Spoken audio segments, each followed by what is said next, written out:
അസ്സലാമു അലൈക്കും. ഇന്നത്തെ സമൂഹത്തില് നമ്മുടെ ചെറുപ്പക്കാരുടെ ഇടയ്ക്ക് ഒരു തെറ്റിദ്ധാരണയുണ്ട്. ഞാൻ മുസ്ലിം ആയാൽ മതിയില്ലേ, ഞാൻ അമുസ്ലിമിനെ കല്യാണം കഴിച്ചാൽ അതിലെന്താണ് തെറ്റ്? ഞാൻ മുസ്ലിമായ പോരാ, നമ്മൾ അള്ളാഹുവിനെ അനുസരിക്കുമ്പോൾ മാത്രമാണ് നമ്മൾ മുസ്ലിം ആവുക. അല്ലാതെ ഞാനൊരു മുസ്ലിം പേര് വെച്ചിട്ട് ഒരു അമുസ്ലിമിനെ കല്യാണം കഴിക്കുമ്പോൾ ഞാൻ മുസ്ലിം ആവില്ല.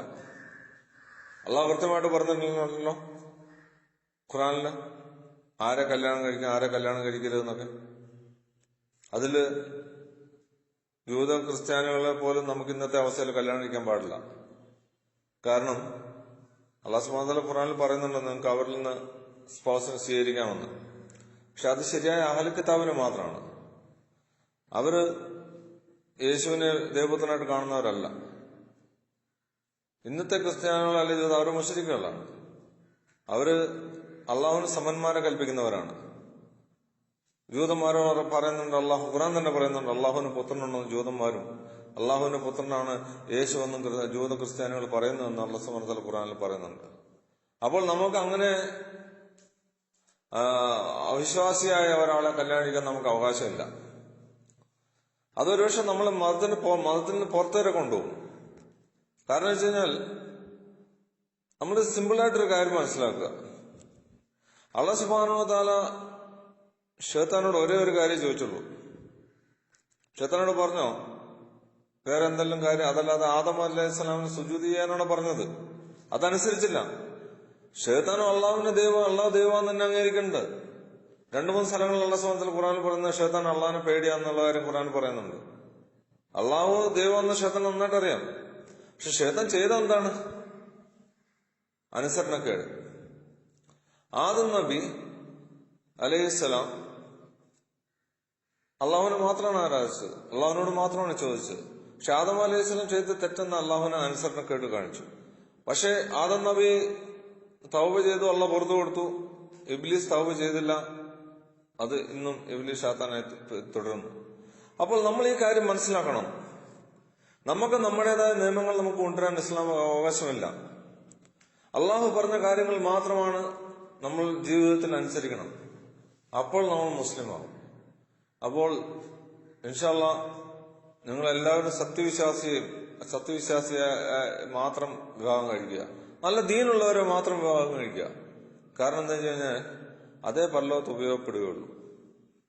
ഒരു ദീനുള്ള ഒരാളെ മാത്രമാണ് നിങ്ങൾക്ക് വിശ്വസിക്കാൻ കഴിയുകയുള്ളൂ. അതുകൊണ്ട് പണമോ മറ്റൊന്നും നോക്കാതെ നിങ്ങൾ ദീൻ ആദ്യമുള്ളവരെ കല്യാണം കഴിക്കുക. അതുപോലെ നിങ്ങൾ ദീൻ മുറുകെ പിടിക്കുക.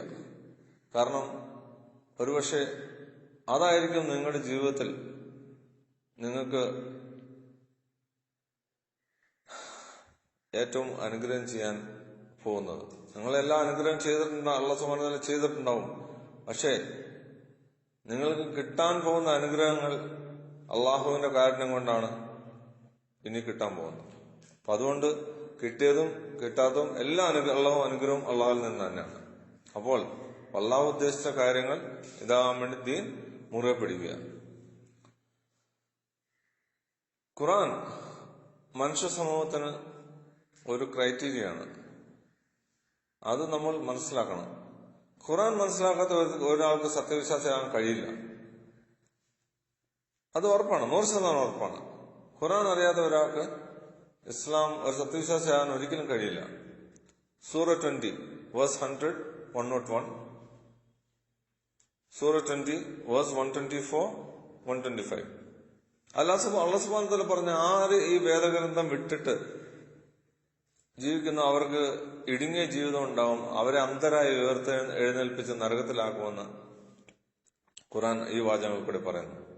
അതുപോലെ സൂറ 25 വേഴ്സ് 30 ഖിയാമത്ത് നാളിൽ റസൂലുള്ളാഹി സ്വല്ലല്ലാഹു അലൈഹി വസല്ലം നമുക്കെതിരെ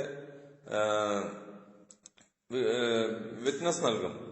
നമ്മൾ ഈ